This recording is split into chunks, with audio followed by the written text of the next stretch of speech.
그리스도를 대신해서 서 있는 자, 그리스도를 대적하는 자.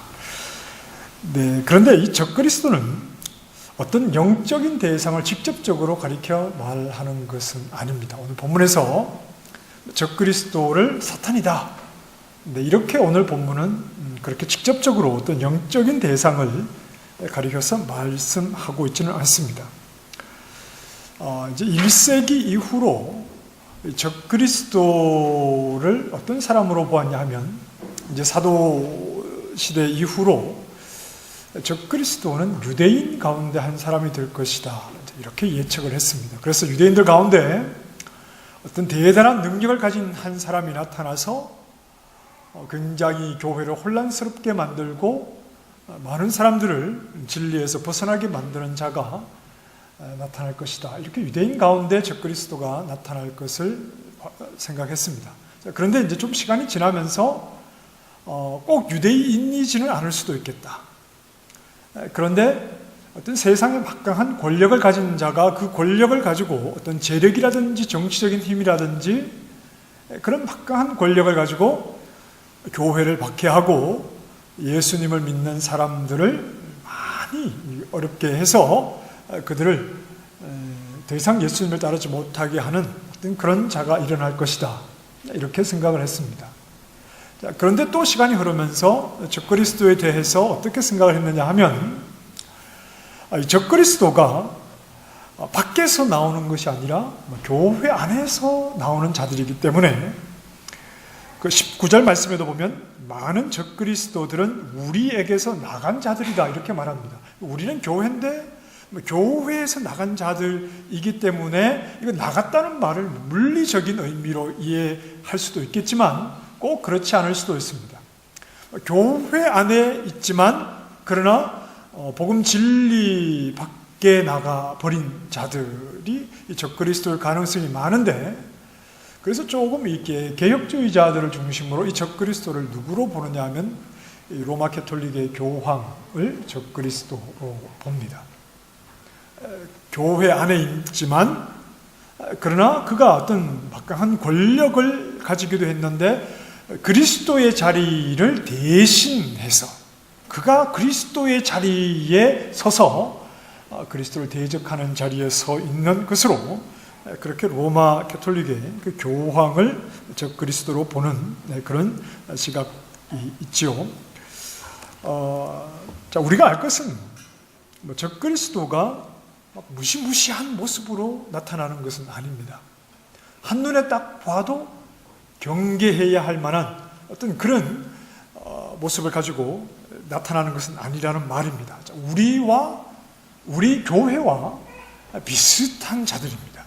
비슷하다는 것은 경계심이 없지 않습니까? 경계심이 조금 사라지지 않습니까? 비슷하다는 것은 여러분 어떤 경험을 해보셨는지 모르겠지만 저 간혹 이렇게 시티에 가서 약간 좀 한산한 시간에 좀 저녁 시간이나 저기 앞쪽에서 좀 이렇게 제가 어떤 누구를 폄하하려고 이런 말씀 드리는 게 아니라 그냥 제 개인의 감정을 말씀드리는 건데, 시티에 이렇게 사람들이 좀 한적한 어둑어둑한 곳에 앞서서 좀 이렇게 좀 피부색이 짙은 사람들이, 남자들이 한 두세 걸어오면 살짝 긴장이 돼요. 그런데 중국 사람인지 일본 사람인지 한국 사람인지는 모르겠지만 동양 사람들이 이렇게 걸어오면 상대적으로 긴장을 별로 하지를 않아요. 제가 생각할 때 비슷하니까 뭔가 좀 이렇게 경계심이 조금 사라지는 것은 아닌가, 이런 생각을 좀 해보는데, 교회 안에 있었고 또는 여전히 교회에 있기 때문에 이 적그리스도에 대해서 우리가 경계심이 좀 낮아질 수가 있습니다. 조심해야 되는데 어떤 이런 게 아니라 겉으로는 비슷해 보이니까 경계심이 조금 낮아질 수 있습니다. 이 말은 이런 말이기도 하죠. 좀 안타까운 말이지만 교회 안에 있다고 해서 다 크리스찬은 아니다. 교회에 나오는 주일에 예배드리는 사람의 숫자가 많아진다고 해서 그리스도인의 숫자가 많아지는 것은 아닙니다. 정확하게 말하면 그렇습니다. 예배당의 숫자가 꽉 찬다고 해서 크리스찬의 수로 꽉 차는 것은 아니지 않습니까? 이런 것은 굉장히 좀 안타까운 것이고, 언제나 교회 안에 알곡과 죽정이가 있듯이 단지 사람이 많다는 것으로 만족하려고 해서는 안 되겠죠? 우리 가운데 누가 죽정인지 알고 이제 한번 따져보자 이런 말이 아니라 우리는 늘 우리 스스로를 좀 돌아봐야 합니다. 스스로를 잘 돌아봐야 합니다. 신앙생활이라고 하는 것은 남을 위해서 하는 것이 아닙니다. 남들에게 내가 무언가를 인정받기 위해서 우리가 그런 차원에서 신앙생활을 하는 것이 아니라 특별히 내 개인의 문제, 내 영혼의 문제 때문에 하나님 앞에 나와 있는데 그 예배당에 앉아있는 것으로 만족해서는 안 되겠죠? 남이 보지 못하는 내 내면에 어떤 진지한 질문을 우리는 항상 던져봐야 합니다. 정말 내가 내 내면에 진정한 복음 진리의 말씀을 갈구하고 있는지, 남들이 볼 수 없는 내 내면 그 깊은 곳에서 정말 그리스도의 복음과 그 진리를 간절하게 구하고 있고 내 영혼까지도 그 진리에 맡기고 있는지, 이런 문제는 겉으로는 표시가 나지 않습니다. 그런데 우리는 정말 진지하게 우리 스스로에게 이런 질문을 던져봐야 합니다. 정말 나는 그리스도의 복음 진리에 내 영혼을 다 맡기고 있는지 우리 스스로에게 질문을 해봐야 하죠. 이런 은밀한 질문을 던져봐야 하고 여기에 대해서 확실한 대답을 할 수 있어야 됩니다. 정말 나는 내 영혼을 그 복음 진리에 완전히 맡겨두고 있는지, 여기 이 은밀한 질문에 우리는 확실한 대답을 할 수 있어야 합니다. 요한일서를 기록한 사도 요한뿐 아니라 다른 사도들도 적그리스도에 대한 말씀들을 많이 하고 있습니다. 적그리스도 이런 직접적인 표현을 쓰지 않아도 이 적그리스도에 대해서 많은 언급들을 하고 있는데 베드로후서 2장에도 그렇고 디모데전서 4장 또 데살로니가 후서 2장 등등에서 보면 적그리스도에 대한 어떤 경계의 말씀들을 많이 하고 있습니다. 그렇고 보면 이미 1세기에 적그리스도의 출현은 굉장히 현실적인 문제였다. 오늘 말씀에도 적그리스도들이 이미 많이 출현했다, 이렇게 말씀을 하고 있는데 1세기 교회들에게 이 적그리스도의 출현이라고 하는 것은 굉장히 현실적인 문제였고 교회들도 이 문제에 대해서 굉장히 주의를 하고 조심을 해야 하는 그런 상황이었다 하는 겁니다. 네, 교회 안에 이들은 있었습니다. 그 적그리스도들이 하는 일은 그리스도의 복음 진리를 흐려놓는 일입니다. 그리고 교회를, 성도들을 미혹해서 복음이 아닌 다른 것, 거짓 진리, 거짓 복음을 따르도록 하는 것이 바로 이 교회 안에 있는 적그리스도들이 하는 일입니다. 그래서 그들을 미혹하는 영과 귀신의 가르침을 따르게 하는 자들, 또는 거짓 교사나 거짓 선지자들, 또는 불의를 따르도록 미혹하는 자들, 이렇게 등등 적그리스도에 대해서 설명을 합니다. 적그리스도는 교회 안에서 진리의 복음을 교묘하게 바꾸어서 진리의 복음을 바르게 따라가지 못하도록 하는 이런 모든 자들을 적그리스도라고 말합니다. 그들의 출현과 함께 마지막 때가 왔다는 것을 우리에게 말씀을 하고 있습니다. 자, 그렇다면 이 마지막 때라는 것은 언제를 가리키느냐? 어떤 특정한 때를, 교회 시대의 특정한 때를 마지막 때라고 보는 경향이 있습니다. 자, 요한계시록 20장에 보면 사탄은 1000년 동안 어디에 있죠? 무저갱에 있죠? 이 1000년은 어떤 시대라고 그랬습니까? 숫자적으로 1000년이라고 했습니까? 그게 아니라 교회 시대를 가리키는 말로 1000년. 교회 시대는 뭐죠? 언제부터 언제까지죠? 예수님의 초림하심으로 교회가 세워졌기 때문에, 그리고 예수님이 재림하시기까지 시간을 우리는 교회 시대라 하고, 요한계시록은 이 교회 시대를 가리켜서 그냥 1000년이다 이렇게 표현을 했습니다. 1000년 동안 사탄은 무저갱에 갇혀 있죠. 그 무저갱이라고 하는 것은 어떤 물리적인 공간을 말하는 것이 아니라고 했습니다. 사탄 무저갱이라는 것은 무슨 의미라고 했죠?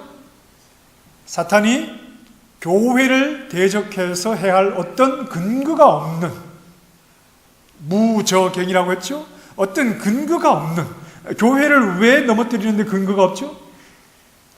교회는 사탄이 넘어뜨릴 수 없는 분명한 사건, 분명한 사실이 있죠. 예수 그리스도가 십자가에 피 흘리셔서 죄인을 대신해서 죄인들을 예수 그리스도를 믿는 자들을 의롭다라고 해 주셨기 때문에 사탄은 끊임없이 우리에게 걸어오는 공격이 어떤 공격이라고 그랬습니까?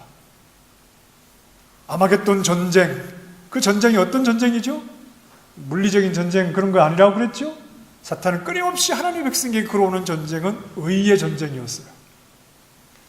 우리 기도반에서는 다 공부를 하셨는데 하늘에서 이미 그 뜻이 이루어졌죠?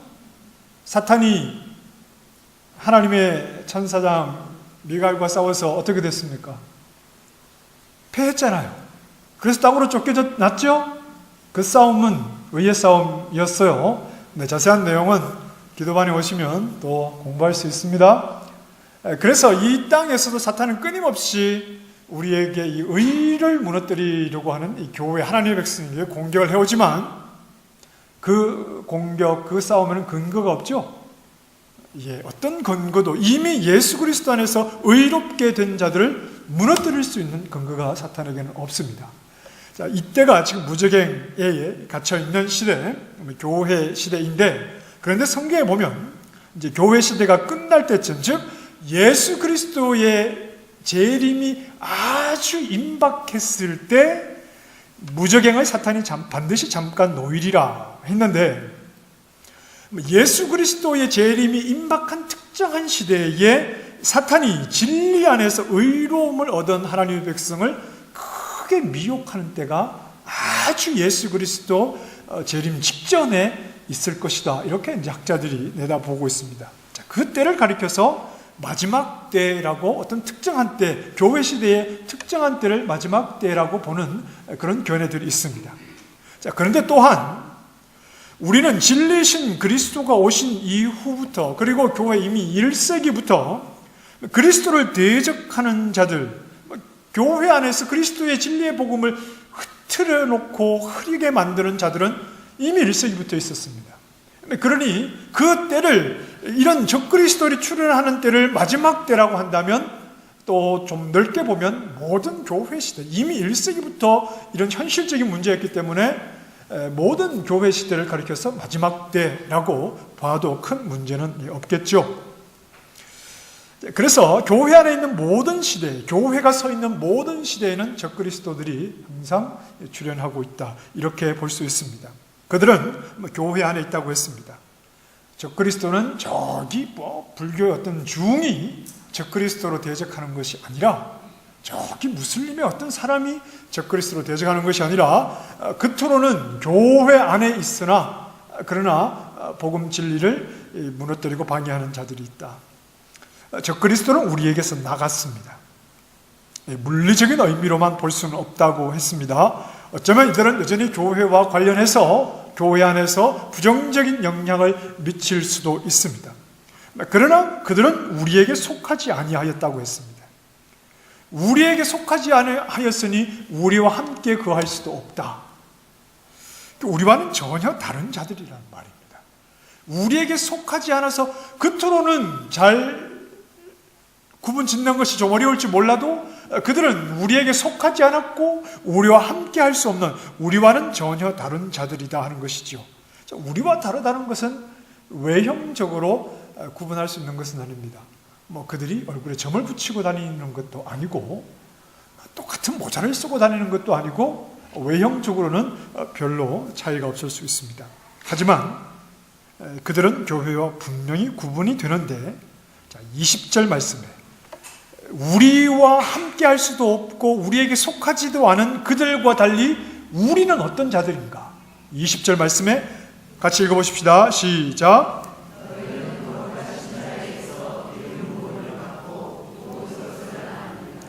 우리는, 그들과 구별되는 우리는 어떤 사람들이냐? 우리는 거룩하신 자에게서 기름 부음을 받고 모든 것을 아는 자들이다 그랬습니다.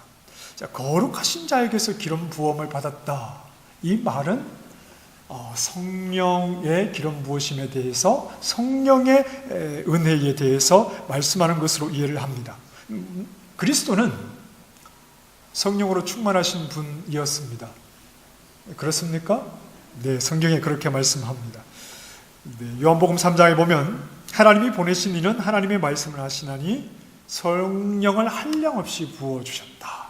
네, 이렇게 말씀하시고 또 성령에 이끌려서 예수님이 세례를 시험을 받으러 가시죠. 그 전에 시험을 받으러 가시기 전에 예수님이 세례를 받으시고 올라오실 때 성령이 비둘기같이 예수님 위에 머무시죠. 예수 그리스도는 성령으로 충만하신 분이셨습니다. 교회란 그리스도에게 연합된 자들인데 그리스도께 임한 성령의 충만함이 그리스도와 연합된 교회인 우리에게도 함께 임재하고 계시는 것이죠. 그래서 성령이 임한 자들, 거룩하신 자에게서 기름 부음을 받고 모든 것을 아는 자들이라고 할 때 우리는 성령의 임재가 가운데 있는 자들을 말합니다. 성령이 임한 자들은 좀 특별한 자들인데 누구와 구별해서 특별한 자들이냐 하면 세상과 구별해서 특별한 자들입니다. 그래서 요한복음 14장 7절에 보면 세상은 진리의 영을 받지 못하나니 그랬습니다. 세상은 진리의 영이신 성령을 받지 못한 자들이요 우리는 성령을 받은 사람들입니다. 이것이 세상과 구별되는 귀하는 분명한 차이점이죠. 세상이라고 하는 것은 물리적으로 예배당 밖에 있는 자들을 가리켜서 세상이라고 말하는 것이 아니라 예배당 안에 있는 자들도 세상일 수 있습니다. 성령을 받지 못한 자들, 성령을 받지 못한 자들은 세상입니다. 왜냐하면 세상은 진리의 영을 받을 수가 없기 때문에 그렇습니다. 교회 안에 있는 자들이라고 하는 것은 성령을 받은 자들을 말합니다. 우리는 성령이 나에게 있다는 것을 특별한 것으로 좀 증명을 하려고 합니다. 그 가운데 가장 보편적이고 조금 잘못된 것이 방언을 가지고 성령을 받았느냐 받지 못했느냐 이렇게 말합니다. 그런데 이 기준은 옳지 않습니다. 어떤 교회들은 지금도 그렇습니다. 방언을 하지 못하면 성령을 받지 못했다. 그 성령을 받은 표가 뭐냐? 방언을 하는 것이다. 이렇게 굉장히 단순한 기준을 가지고 방언을 못하면 성령을 받지 못한 것으로 그렇게 판단하는 경우가 있습니다. 그래서 방언을 하지 못하는 사람은 3일 금식기도 하라고 그러고 그래도 안 되면 일주일 금식기도 하라고 그러고 그런데 일주일 금식해도 하나님 방언을 안 주시면 어떡하죠? 그런 분들 계실 겁니다. 그러면 성령의 사람 아닙니까? 그렇지 않습니다. 방언으로 성령을 받았느냐 받지 못했느냐 이렇게 증명하는 것은 옳지 않습니다. 성경에 어떤 근거도 없습니다. 또 어떤 사람들은 성령을 받은 사람은 하나님의 음성을 듣는다고 말합니다. 성령을 받은 사람들은 하나님의 음성을 듣는다. 그래서 자신이 예전에 사도들이 하나님의 음성을 듣고 계시를 받았던 것처럼 사도 요한도 지금 요한일서를 기록한 사도 요한도 계시를 지금 요한계시록을 기록할 때 그리스도께서 보이신 계시를 보고 들어서 기록했는데 성령을 받은 사람들은 하나님으로부터 음성을 듣고 계시를 받는다. 제가 하나님의 음성을 듣는다는 사람들을 몇 사람 얘기를 들어봤는데 저는 하나도 동의가 되지 않았어요. 그냥 자기 주관적인 생각으로 하나님의 음성을 들었다고 말하는데 저는 하나도 동의가 되지 않았어요. 그들의 말에 하나도 동의가 되지 않았습니다. 그래서 이런 사람들은 예전 사도들이 그랬던 것처럼 하나님의 계시를 직접 받기 때문에 성경이 별로 필요가 없다는 겁니다. 그렇지 않습니까? 사도들이 계시를 받아서 성경을 기록했는데 내가 지금 성령 안에서 하나님의 계시를 받고 있는데 성경이 별로 필요 없지 않습니까? 그래서 이런 사람들은 성경 공부를 매우 등한히 합니다.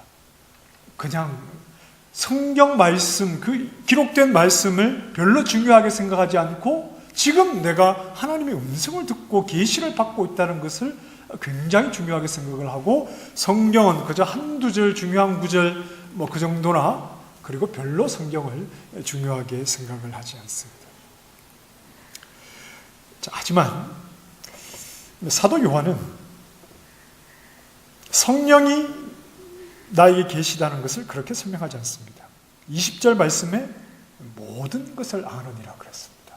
여기서 말하는 모든 것은 잡다한 모든 것을 말씀하는 것이 아니라 이 요한 1서 말씀에서 지금 사도 요한이 말하고자 하는 것과 관련된 모든 것인데, 21절 말씀을 보면 성령 안에서 모든 것을 아는 자들은 곧 진리를 아는 자들을 말하는 겁니다.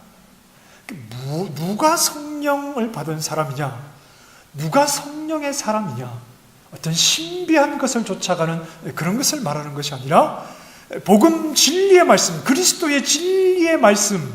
지금 적그리스도는 어떤 자들입니까? 진리를 대적하는 자들 아닙니까? 진리를 흐려놓는 자들 아닙니까? 진리신 예수 그리스도를 바르게 알지 못하도록 하는 자들인데, 그들과 달리 성령의 사람인 우리는 어떤 사람들이냐 하면 진리의 말씀을 분명하게 알고 있는 사람들을 가리켜서 바로 이 성령의 사람들로 말하는 거지요.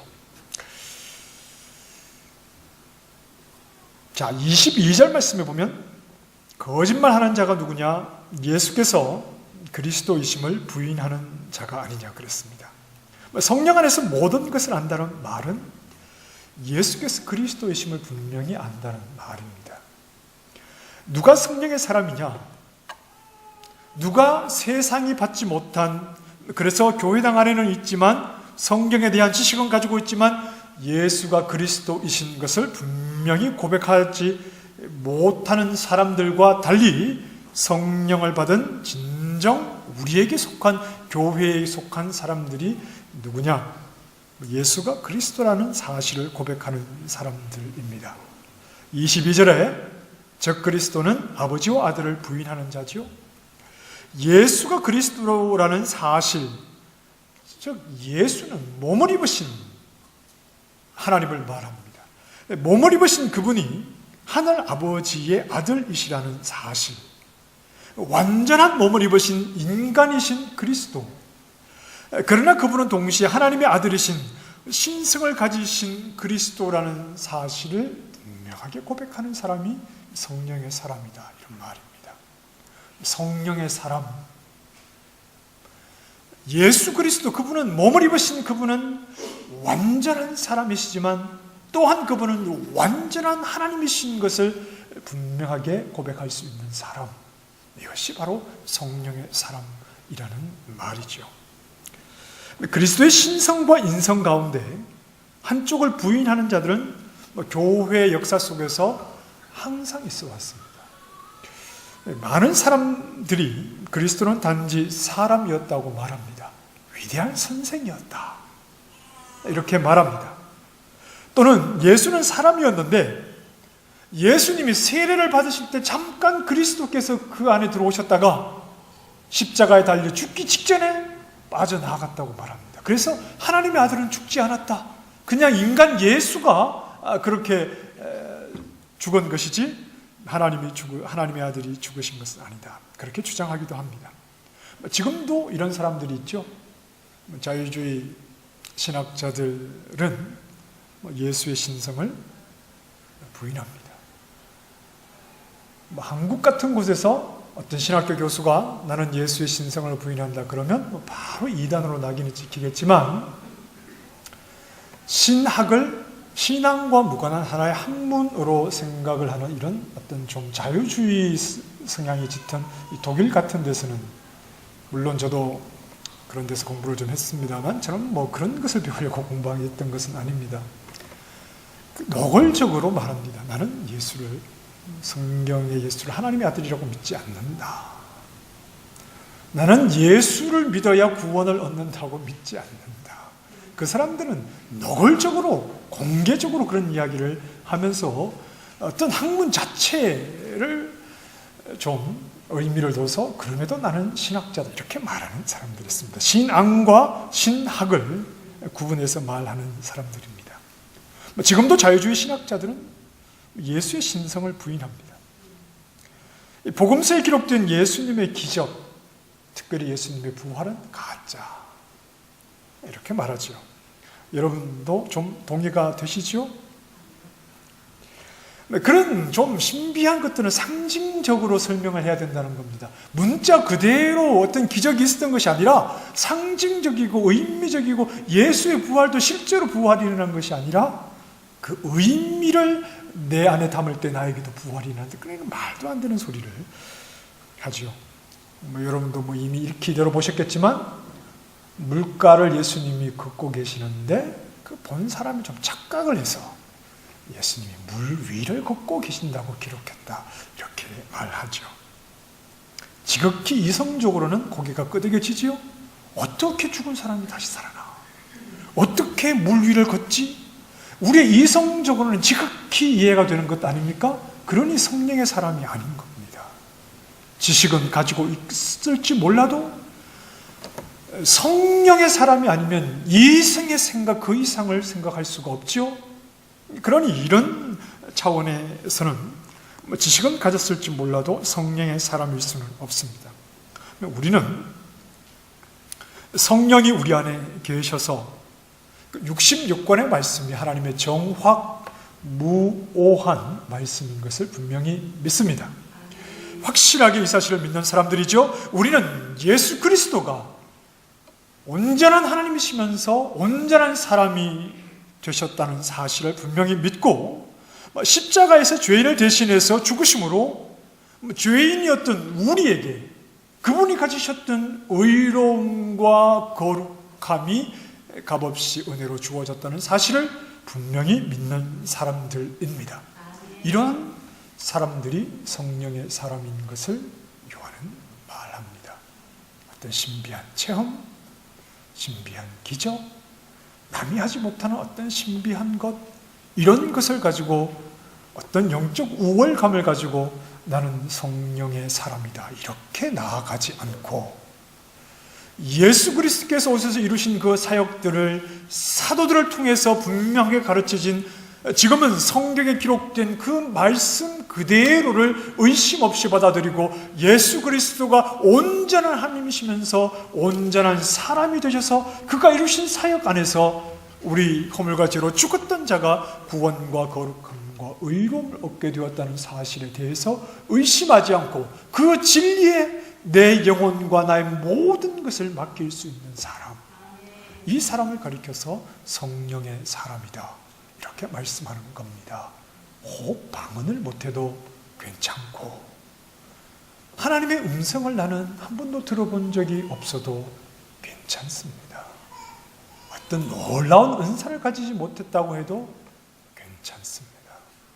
네, 영혼을 맡길 수 있는 분명한 진리, 하나님이신 그분이 몸을 입고 오셔서 내 자리에서 허물과 죄로 죽은 나의 모든 죄를 다 짊어지시고 대신 저주를 받으시고 대신 예수 그리스도를 믿는 나에게 값없이 그분이 가지셨던 의를 선물로 주셔서 나를 의로운 하나님의 백성 되게 하셨다는 이 분명한 사실을 고백할 수 있는 사람, 이 사람이 바로 성령의 사람이라는 말입니다. 왜냐하면 성령은 예수 그리스도의 사역과 무관하게 일하시는 분이 아니기 때문입니다. 어떤 신비한 힘으로 그런 것이 성령의 사역이 아니지요. 그런 것이 아니라 예수 그리스도께서 이루신 그 사역을 철저히 근거로 해서 역사하시는 분이 성령이시기 때문에 당연히 성령의 사람은 예수 그리스도가 이루신 일이 어떠한 사실인가에 대한 분명한 확신을 가지는 결과로 나타날 수밖에 없습니다. 이것과 관련해서 때로는 은사를 주시기도 하고 때로는 기적을 주시기도 하겠지만 이런 것들은 다 도구입니다. 그리스도의 복음으로 나아가도록 만들기 위한 도구이지 그것 자체가 목적이 될 수는 없다라고 하는 사실을 우리는 다시 한번 확인을 해야 합니다. 이러한 사실들이 내가 성령의 사람인 것을 증명하는 것이지요. 하나님의 일하심, 하나님이 내 기도를 들어주셔서 어떤 놀라운 일을 이루어 주시는 것도 하나님의 일하심이지만 그러나 그런 것들과는 비교가 안 되는 하나님의 일하심이 있습니다. 그것은 바로 몸을 입으신 것이고 십자가에서 죄인을 구원하기 위해서 이루신 대속사역, 그것보다 더 큰 하나님의 일하심이 없으니 그 하나님의 일하심을 내가 성령 안에서 분명하게 확신할 수 있으면 다른 내 기도에 응답하시는 것으로 드러나는 하나님의 일하심이 내가 원하는 때에 없다 하더라도 우리는 낙심할 필요도 없고 그런 것들 때문에 힘들어할 필요도 없습니다. 하나님의 분명한 일하심을 우리는 성령 안에서 확신하고 있기 때문에 그렇습니다. 우리는 하나님의 은혜 가운데 성령 안에 있는 줄 압니다. 성령이 우리 가운데 계시니 이성으로 인정할 수 없는 예수 그리스도가 누구신지 그분이 이루신 일이 우리에게 어떤 결과를 줬는지에 대해서 우리는 성령 안에서 분명하게 고백하는 사람들이죠. 이 분명한 진리 안에 내가 서 있으므로 내가 성령의 사람인 것을 확신하시고 예수 그리스도를 더 깊이 아는 일, 하나님이 우리를 사랑하셔서 이루신 일이니 하나님과 그 사랑을 더 깊이 아는 일에 성령의 조명하심을 따라 힘쓰심으로 더욱더 복음 진리에서 흔들리지 않는, 즉 그리스도의 출현에도 절대 흔들리지 않는 분명한 믿음을 가지고 아들 삼으신 우리에게 상속해 주실 저 영원한 하나님 나라를 바라보시면서 이미 이 땅을 하나님 나라 백성으로 힘차게 걸어가시는 성령의 사람들이 되시기를 주님의 이름으로 축원합니다.